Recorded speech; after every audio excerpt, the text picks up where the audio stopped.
আপনার যতদিন টাকা পয়সা আছে, আপনার আশেপাশে বন্ধু-বান্ধব, আত্মীয়স্বজন ঠিক ততদিনই আছে। যখনই দেখতে পাবে আপনার মধ্যে আর সেই আগের শক্তি, সামর্থ্য, টাকা পয়সা কোনোটাই অবশিষ্ট নেই, ঠিক সেদিন থেকেই দেখবেন তারা আপনার থেকে পর হয়ে গিয়েছে এবং সেটা আপনি ধীরে, ধীরে অনুধাবন করতে পারবেন আর সেই সময় আপনার আসলে আর করার কিছুই থাকবে না।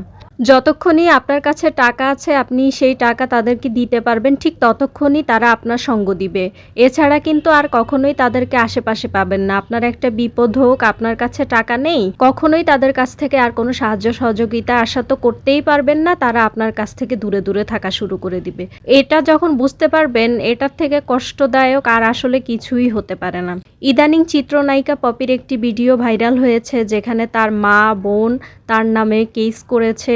সে এখন আর আগের মতন শক্তি সামর্থ্য নেই, সেই আগের গ্ল্যামার্স নাই, আগের মতো টাকা পয়সা খরচ করতে পারতেছে না মা, বোন, ভাইদের পিছনে। সেজন্য এখন দেখা যাচ্ছে সে পর হয়ে গিয়েছে, তার নামে নানা রকমের কুৎসা রটনা করতে তার মা, বোন ব্যস্ত।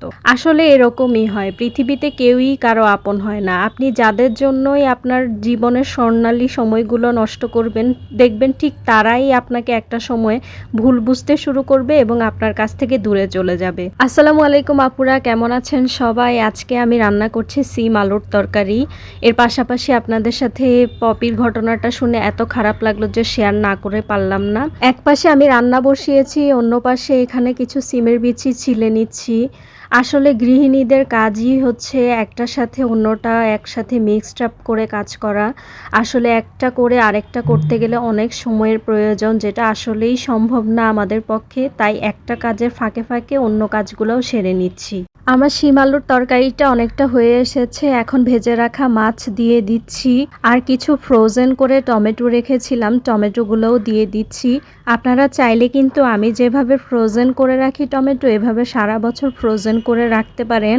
এখন টমেটোর কেজি মাত্র 10 থেকে 15 টাকার মধ্যেই পেয়ে যাচ্ছেন, কিন্তু কিছুদিন পর 300-400 টাকা কেজিতেও কিন্তু টমেটো পাওয়া যাবে না। দেখুন এখানে প্রায় 15 কেজি টমেটো নিয়েছি আমি, এগুলো সব আমি ফ্রোজেন করব বিভিন্নভাবে।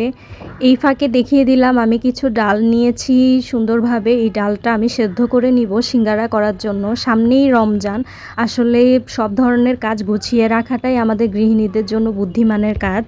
শিম আলুর তরকারিটা হয়ে এসেছে, ফাইনাল লুকটা নিশ্চয়ই দেখতেই পাচ্ছেন কতটা মজার দেখাচ্ছে।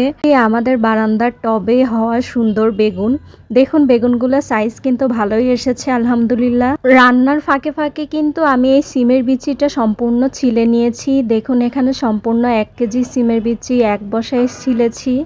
এখানে আমি কিছু লাল টকটকে টমেটো নিয়েছি, টমেটো সস করে রাখবো রমজান মাসের জন্য। এটার রেসিপি আমি অবশ্যই আপনাদের সাথে শেয়ার করব। আসলে সারা দিনের কাজ তো ছোট্ট একটা ভিডিওর মাধ্যমে কখনোই ফুটিয়ে তোলা সম্ভব না। আজকে এই পর্যন্তই, সবাইকে অসংখ্য ধন্যবাদ।